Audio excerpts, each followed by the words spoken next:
नमस्कार, इस बुलेटिन में आप सभी का स्वागत है। आपके साथ मैं हूं नीता सिंह और सुर्खियों के बाद चले रुख खबरों का करते हैं। 5 दिनों तक चलने वाले जयपुर लिटरेचर फेस्टिवल का आज रंगारंग आगाज हुआ। कला और संस्कृति मंत्री बीडी कल्ला ने फेस्टिवल का उद्घाटन किया। इस दौरान democracy, freedom and the political process के सेशन में भाग लेते हुए डिप्टी सीएम सचिन पायलट ने बीजेपी पर जमकर निशाना साधा।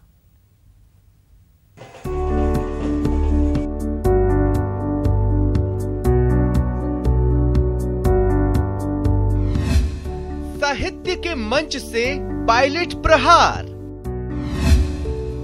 बीजेपी पर चुन चुन कर किया वार, पॉलिटिक्स में प्रियंका की एंट्री का किया स्वागत। There was more of propaganda and less of action. Just like Digital India and Stand Up India and Get Up India and Run India and like 15 different slogans. मंच तो साहित्य का सजा था, लेकिन जब सियासत पर बोलने का मौका मिले तो सचिन पायलट कहां चूकने वाले थे। सो साध दिया बीजेपी पर निशाना, चुन चुन कर वार किया और लगे हाथ प्रियंका की पॉलिटिक्स में एंट्री का भी स्वागत किया। If I was asked and I am the president of my party in Rajasthan, who would you like to come and campaign for your party? If I have to choose between Yogi Adityanath and Priyanka Gandhi, I'll say I'll choose Priyanka Gandhi. And it's not about age factor, right? It's what you represent. There is a connect that she has and has had for many years. So if I think that making her general secretary is going to help my party, so be it. If it so upsets the BJP, I understand that, because they'll have a tough time now between Mr. Modi and Mr. Yogi Adityanath in Eastern UP and elsewhere.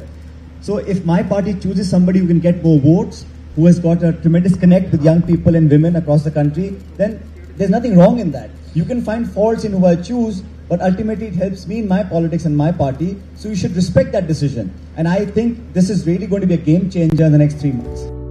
Pilot ने BJP के साथ साथ media को भी नहीं बख्शा और कहा कि गौशाला जैसे मुद्दों पर लोगों को उलझाया जाता है, जिसके कारण महंगाई, विकास, शिक्षा और युवाओं की बात हवा हो जाती है। उन्होंने लोकसभा चुनाव जीतने का भी दावा किया। अभी तो 3 राज्य जीते हैं। 2019 के अंदर हम लोग बहुमत से सरकार बनाएंगे। मोदी जी का और एनडीए का, बीजेपी का यहाँ से सफाया होगा। अभी तो आगाज है। 28 जनवरी तक चलने वाले इस फेस्टिवल में साहित्य और संगीत की सरिता के साथ सियासी वार पलटवार भी खूब देखने को मिलेंगे। फर्स्ट डे फर्स्ट सियासी शो की शुरुआत डिप्टी सीएम सचिन पायलट ने कर दी है। न्यूज़ 18 के लिए जयपुर से सचिन कुमार की रिपोर्ट। जेएलएफ के पहले दिन पिता और बेटी के रिश्तों को लेकर एक सेशन आयोजित हुआ। सेशन में पिता गुलजार ने अपनी बेटी मेघना गुलजार के साथ अपने जीवन के अनुभव साझा किए। इस दौरान मेघना गुलजार ने कहा कि पिता गुलजार ने पिता और मां दोनों का फर्ज निभाया।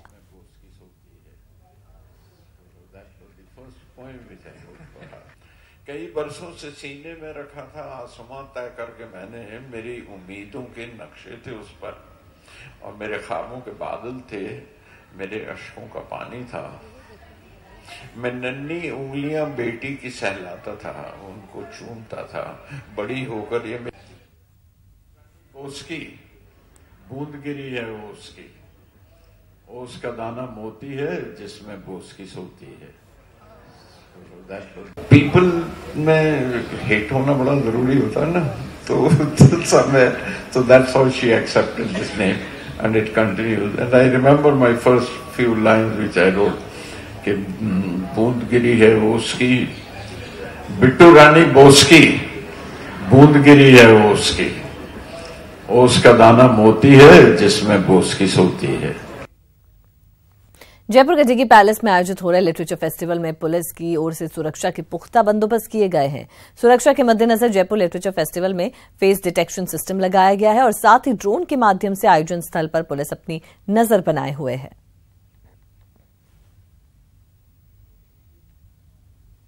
लिटरेचर फेस्टिवल जो कल से स्टार्ट हुआ था, आज से वो पीक पर है। कल उद्घाटन हुआ था। इस लिटरेचर फेस्टिवल में भी पुलिस का पर्याप्त बंदोबस्त मौजूद है, चूँकि ये एक ऐसे स्थान पर होता है जहां ट्रैफिक को लेकर रूटीन के दिनों में भी भारी दबाव रहता है। इसलिए हमने ट्रैफिक का पर्याप्त जाब्ता डिप्लॉय किया है ताकि लिटरेचर फेस्ट में आने वाले पब्लिक के वाहन महारानी कॉलेज की पार्किंग, गोखले हॉस्टल के आजू बाजू की पार्किंग और महारानी कॉलेज। जयपुर के डिगी पैलेस में जयपुर लिटरेचर फेस्टिवल के पहले दिन लंच एरिया में पेड़ गिरने से रंग में भंग डल गया। पेड़ गिरने से फेस्टिवल में अफरा तफरी मच गई और इस घटना में 5 से 6 लोगों को चोटें आई हैं। इस दौरान आयोजक कुछ भी बोलने को तैयार नहीं हुए। उनका मानना है कि जहां पेड़ गिरा वो फेस्टिवल एरिया में नहीं आता, जबकि वहां मीडिया कर्मी खाना खा रहे थे।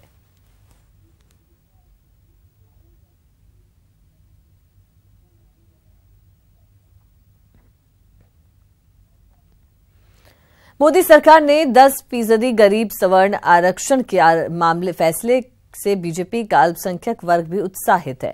प्रधानमंत्री मोदी को धन्यवाद देने के लिए भी बीजेपी अल्पसंख्यक मोर्चा के कार्यकर्ता बीजेपी मुख्यालय पर जुटे। इस दौरान कार्यकर्ताओं ने बीजेपी प्रदेश अध्यक्ष मदन लाल सैनी का सम्मान किया और उन्हें प्रधानमंत्री नरेंद्र मोदी के नाम धन्यवाद पत्र सौंपा। प्रधानमंत्री जी ने 4.5 साल के अंदर जितनी स्कीमें, जितनी योजनाएं और समाजों के लिए बनाई, उतनी योजनाएं देश के मुसलमानों के लिए, अकलियतों के लिए भी बनाई।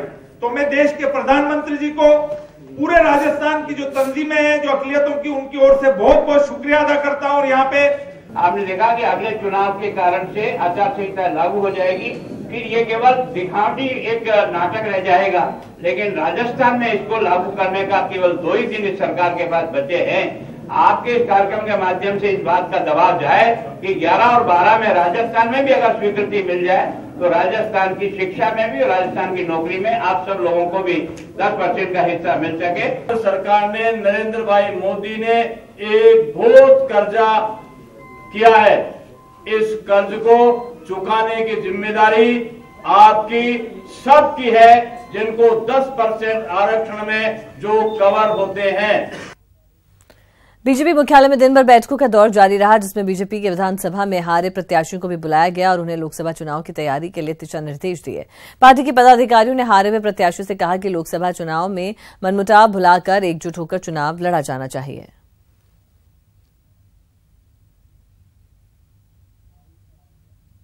जो जीते हुए, हमारे हारे हुए और हमारे संगठन के सब जो कार्यकर्ता हैं उनसे मिलना जरूरी है। तो आज कुछ कार्यकर्ताओं से कुछ हौसला अफजाई की जरूरत क्या है, वो तो सब लोग जानते हैं कि और अपने क्षेत्र के अंदर घूम भी चुके हैं, लोगों से मिल भी चुके हैं। जो हमारे प्रत्याशी हैं, जो विधानसभा चुनाव में थे और चुनाव नहीं जीत पाए, ऐसे सभी लोगों को हमने बुलाया था और चर्चा हुई आने वाले लोकसभा चुनाव में सब लोगों को लगना है। मोटी मोटी यही चर्चा हुई है, क्योंकि कार्यशाला सुबह हो गई थी जिसमें विस्तृत चर्चा हुई। राष्ट्रीय बालिका दिवस पर ओटीएस सभागार में राज्य स्तरीय समारोह का आयोजन किया गया, जिसमें महिला और बाल विकास मंत्री ममता भूपेश, विधायक कृष्ण पूनिया और सचिव गायत्री राठौर ने भाग लिया। इस मौके पर विभिन्न क्षेत्रों में बेहतरीन प्रदर्शन करने वाली बालिकाओं को सम्मानित किया गया। भ्रूण हत्या एक राष्ट्रीय अपराध है ही, इसलिए हम लोगों की सबकी मांग है कि इसको राष्ट्रीय अपराध घोषित किया जाए, जिससे बच्चियां स्वतंत्र जीवन जी सकें, राष्ट्र निर्माण में अपनी भूमिका अदा कर पाएं और एक अच्छा जीवन एक परिवार के साथ में बच्ची को भी जीवन जीने का पूरा हक है। इसलिए जब तक हम कोई बहुत ऐसा कदम नहीं उठाएंगे, ठोस कदम, तब तक लोग इस कृत्य को करते रहेंगे। मैंने हर मंच पे ये बात कही है। 2011 में मैं ब्रांड एम्बेसडर थी NRHM की, तो उस बात को मैं अभी भी जारी रखती हूँ। जिस भी मंच पे होती हूँ तो महिलाओं के लिए बात ज़रूर बोलती हूँ। कई बच्चियों में एक संकीर्ण विचार आ जाता है कि हम किसी भावना से लड़की हैं, जा नहीं पाती हैं, समाज में हमारे ऊपर बैन है। वेदांता समूह के चेयरमैन अनिल अग्रवाल ने सीएमओ में मुख्यमंत्री अशोक गहलोत से मुलाकात की। सीएम ने हिंदुस्तान जिंक फुटबॉल अभियान के पोस्टर का विमोचन किया। गहलोत ने कहा कि फुटबॉल का खेल टीम भावना के साथ जीवन के लक्ष्य हासिल करने की सीख देता है। अनिल अग्रवाल ने सीएम अशोक गहलोत से प्रदेश में औद्योगिक माहौल और संभावनाओं पर भी चर्चा की। सूबे में बीजेपी लोकसभा चुनाव की तैयारियों में जोर शोर से जुट गई है और इसी कड़ी में चुनाव प्रबंधन समिति की आयोजित बैठक में जीत की रणनीति तैयार की गई।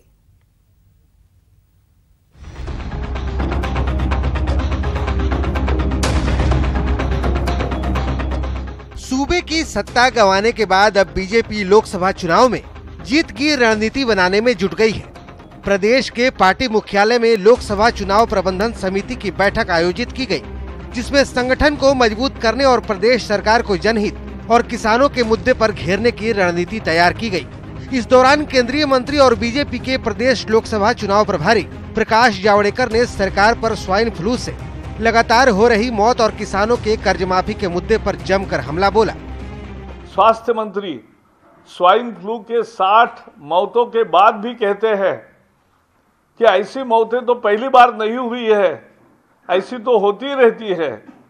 ये जो है इसकी हम पूरी भर्त्सना करते हैं और मुख्यमंत्री से मांग करते हैं कि इनका इस्तीफा ले ले। 1, 2, 3, 4, 5, 6, 7, 8, 9, 10 10वें दिन हो गया माफ। कहाँ हो गया? 35 दिन के बाद हम पूछ रहे हैं कहाँ माफ हो गया कर्जा? ना अमाउंट बताई, ना किसान बताया।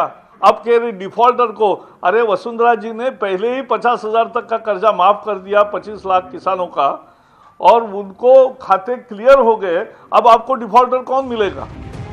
किसानों की कर्ज माफी के मुद्दे पर हमला करते हुए केंद्रीय मंत्री प्रकाश जावड़ेकर ने पूरे प्रदेश में आंदोलन करने का ऐलान कर दिया।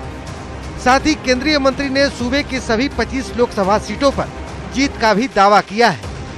आने वाले लोकसभा चुनाव में अगर यहाँ हमें 73 सीटें मिली और उनको 99 मिली, बहुमत नहीं मिला लेकिन 99 मिली, लेकिन अब आने वाले लोकसभा में हमें 25 के 25 सीटें मिलेंगे और इसके लिए पूरी योजना बनाकर हम काम करेंगे। तो वहीं बैठक के दौरान बीजेपी प्रदेश अध्यक्ष मदन लाल सैनी ने लोकसभा चुनाव को अग्नि परीक्षा बताते हुए कहा कि सभी 25 सीटों पर जीत हासिल करना जरूरी है। कि आने वाला लोकसभा का चुनाव हमारी एक अग्नि परीक्षा है। इसमें आपने पहले पार्टी के लिए बहुत समय दिया है, उसी का परिणाम है कि आज केंद्र में बहुमत वाली सरकार हमारी है। पहले से अधिक सीटें तो अनुपात में उतनी ही है 25, इसलिए 25 सीटें जीतना हमारे लिए आवश्यक है। सूबे की सरकार को घेरने के लिए बीजेपी किसानों की कर्ज माफी, ईबीसी आरक्षण बिल को लागू करने की मांग तो कर ही रही है। साथ ही बीजेपी बेरोजगारी भत्ते को लेकर 28 जनवरी को प्रदर्शन करने और 8 फरवरी को इन तमाम मांगों को लेकर जेल भरो आंदोलन करेगी। साफ है कि बीजेपी इस बार लोकसभा चुनाव में जीत हासिल करने के लिए कोई कोर कसर छोड़ना नहीं चाहती। न्यूज़ 18 राजस्थान के लिए जयपुर से सुधीर शर्मा की रिपोर्ट। रामगढ़ में चुनाव प्रचार का शोर थमने में अब केवल 2 दिन का वक्त बचा है। कल रामगढ़ में कांग्रेस पार्टी की बड़ी चुनावी रैली होने जा रही है, जिसमें मुख्यमंत्री अशोक गहलोत, प्रदेश प्रभारी अविनाश पांडे, डिप्टी सीएम सचिन पायलट लोगों को संबोधित करेंगे। और रैली की तैयारियों का जायजा लिया हमारे संवाददाता दिनेश शर्मा ने। रामगढ़ का रण फतेह करने के लिए कांग्रेस ने अपनी पूरी ताकत झोंक दी है। कांग्रेस के जो तमाम दिग्गज नेता है वो लगातार इस क्षेत्र में प्रचार कर रहे हैं। कल रामगढ़ में बड़ी चुनावी रैली होने जा रही है कांग्रेस की, जिसे मुख्यमंत्री अशोक गहलोत संबोधित करेंगे। इसके साथ ही डिप्टी सीएम सचिन पायलट, प्रदेश प्रभारी अविनाश पांडे समेत तमाम जो बड़े नेता हैं कांग्रेस को, वो यहाँ पर आएंगे।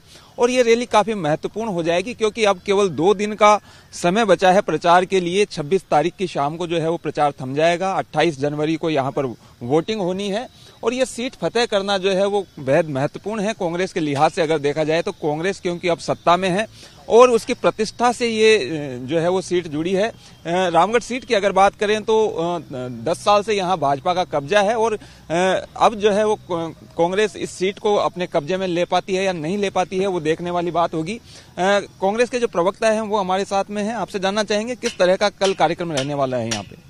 कल कांग्रेस पार्टी के कई दिग्गज नेता यहाँ शामिल रहेंगे और हमारे मुख्यमंत्री अशोक गहलोत जी सभा को संबोधित करेंगे और शीर्षस्थ नेता भी रहेंगे। और ये हम सब लोगों के लिए और जनता के लिए ये बेहद जरूरी है कांग्रेस की यहाँ सीट जो रिजर्व रहे और जनता का जो जोश है जो बरकरार रहे। और हम सब लोग यही चाहते हैं कि ये जो पोर्टफोलियो है, जो ग्राउंड जो तैयार किया जाता है, इसमें जनमानस के लिए एक अच्छा मैसेज देने की योजना है। और कार्यक्रम। तो ये जो रैली है काफी महत्वपूर्ण है कांग्रेस के लिहाज से अगर देखा जाए तो, क्योंकि कांग्रेस अभी जो चुनाव परिणाम जो आए थे उसमें 99 पे कांग्रेस जो है वो सिमटी, और रालोद की अगर गठबंधन सीट को मिलाकर देखें तो 100 का आंकड़ा वो छू रही है। लेकिन अगर ये सीट कांग्रेस के खाते में जाती है तो करिश्माई जो आंकड़ा होता है राजस्थान में 101 का, वो कांग्रेस और रालोद का जो गठबंधन है वो छू लेगा। और तो ये इस लिहाज से अगर देखा जाए तो काफी महत्वपूर्ण ये रैली होने वाली है। भाजपा लगातार 10 साल से यहाँ काबिज है। अब इस गढ़ में किस तरीके से कांग्रेस सेंध लगाने में कामयाब हो पाती है, ये देखने वाली बात होगी। कैमरामैन मान सिंह के साथ दिनेश शर्मा, न्यूज 18, रामगढ़। राजस्थान यूनिवर्सिटी में शैक्षणिक कर्मचारियों ने प्रशासनिक भवन को बंद कर प्रदर्शन किया। लंबे अरसे से पदोन्नति नहीं हो पाने के कारण शैक्षणिक कर्मचारी संघ के आह्वान पर कर्मचारियों ने नारेबाजी कर हंगामा किया। अपनी मांगों को लेकर कर्मचारी रैली के रूप में कुलपति सचिवालय पर भी पहुंचे। देखिए कर्मचारियों का दुर्भाग्य देखिए, 37 पोस्टें सेक्शन ऑफिसर की है, 32 पोस्टें खाली है। 91 में असिस्टेंट सेक्शन ऑफिसर की पोस्ट खाली है, 91 में 87 खाली है। 219 पोस्टों में से 105 खाली है यूडीसी की, और एलडीसी की 140 पोस्टें खाली है। डीपीसी कर्मचारी का हर वर्ष होना है, उसका राइट है, उसका अधिकार है। सचिवालय में जाएं, सरकार के किसी भी डिपार्टमेंट में जाएं, वहां पर हर साल डीपीसी होती है, हर साल कर्मचारी का प्रमोशन होता है। इसलिए इस बार हमने हार नहीं मानी, कल का आश्वासन को नहीं माना और आज विश्वविद्यालय में परीक्षा कार्य का बहिष्कार कर दिया। प्रताड़ित किया गया, उसने यहाँ पर कुलपति को कई बार शिकायत की, लेकिन उसकी ध्यान नहीं दी गई। एसटी कमीशन में भी वो गई थी, उसके बाद में राज्यपाल को वहां गई थी, तो उसका मामला है पहला। तो दूसरा मामला है, इन्होंने पीएचडी के बाहर की गाइड के अंतर्गत शोधार्थी छात्रा को यहाँ की गाइड को शोधार्थी बताकर उस छात्रा को यहाँ पर प्रवेश देना इस विश्वविद्यालय की दुर्भाग्य का विषय है, क्योंकि यहाँ के छात्रों को प्रवेश मिल नहीं रहा है और आप बाहर के छात्रों को प्रवेश दे रहे हो। अब प्रदेश में ग्राम पंचायत सहायक स्कूलों में कंप्यूटर शिक्षकों की भूमिका निभाएंगे। साथ ही शिक्षा विभाग मॉडल स्कूलों में स्थायी कंप्यूटर शिक्षकों की नियुक्ति करेगा। शिक्षा मंत्री गोविंद सिंह डोटासरा ने कहा कि प्रदेश की स्कूलों में कंप्यूटर शिक्षा को बढ़ावा देने के लिए ग्राम पंचायत सहायकों को ट्रेनिंग देकर उनकी सेवाएं ली जा सकती है। कंप्यूटर लैब जो हैं आदर्श उच्च माध्यमिक विद्यालयों में हैं, उत्कृष्ट में भी जो 3-3 कंप्यूटर दिए गए हैं।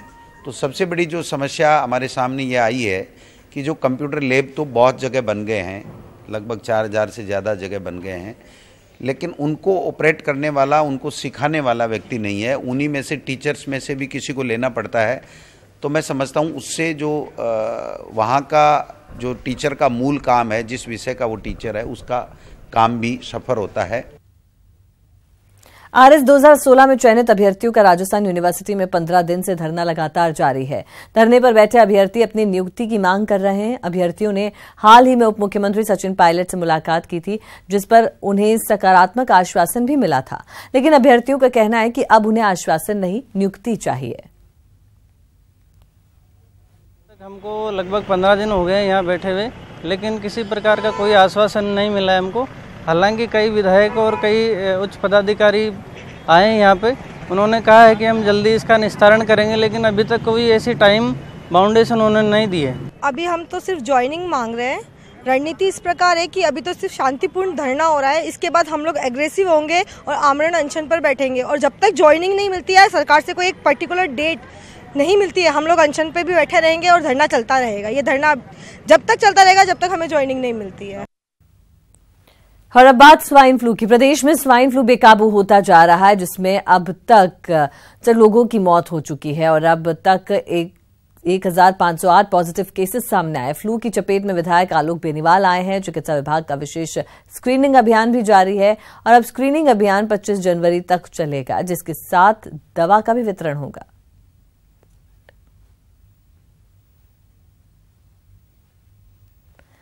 प्रदेश के कई हिस्सों में मौसम के बिगड़े मिजाज नजर आए। आसमान में बादल और सर्द हवाओं के साथ बारिश का दौर भी देखने को मिला। वहीं गुलाबी शहर में मौसम के बदले मिजाज का जायजा लिया हमारे संवाददाता सौरभ ग्रस्ती ने। राजधानी जयपुर समेत प्रदेश के कई हिस्सों में आज मौसम के मिजाज बदले हुए हैं। सुबह से बादलों की आवाजाही के बाद कई इलाकों में बारिश का जो दौर है वो देखने को मिल रहा है। राजधानी जयपुर में भी दोपहर में अचानक मौसम ने पलटा खाया है और इस वक्त तेज हवाओं के साथ बारिश का जो दौर है वो देखने को मिल रहा है और शहर में दिन में ही अंधेरा छाया हुआ है। मौसम विभाग के अनुसार पश्चिमी विक्षोभ के चलते प्रदेश के कई हिस्सों में मौसम में बदलाव आया है और जयपुर समेत उत्तरी राजस्थान के कुछ इलाकों में बारिश का जो दौर है वो भी देखने को मिल रहा है। चाहे बात सीकर की हो, नवलगढ़ की हो, झुंझुनू की हो, इन इलाकों में बारिश का जो दौर है वो देखने को मिल रहा है। और मौसम में अचानक आए इस तब्दीली के कारण लोग जो है वो कुछ प्रभावित होते हुए नजर आ रहे हैं। इस वक्त राजधानी जयपुर में सर्द हवाओं के चलते लोगों की ठिठुरन जो है वो बढ़ चुकी है और बारिश ने लोगों की मुश्किलों को और बढ़ा दिया है। बात करें किसानों की, तो किसानों के लिए ये काफ़ी अच्छा जो है वो बारिश जो है वो अच्छी फसल लेकर आने की उम्मीद जो है वो किसानों की जगी है। माना जाता है कि सर्दियों के दिनों में इस प्रकार की बारिश से फसलों को जो है वो काफ़ी फायदेमंद होती है। इस लिहाज से कई फसलों के लिए ये सोने की बूंदों के रूप में भी इन्हें कहा जाता है। मौसम विभाग का कहना है कि अगले 24 घंटों में पूर्वी राजस्थान के कई इलाकों में मेघ गर्जन के साथ बारिश का जो दौर है वो देखने को मिलेगा। कैमरा पर्सन रमाकांत के साथ सौरभ गृहस्थी, न्यूज़ 18 राजस्थान, जयपुर। अब बुलेटिन में फिलहाल के लिए इतना ही, दीजिए इजाजत। आप देखते रहिए न्यूज़ 18 राजस्थान।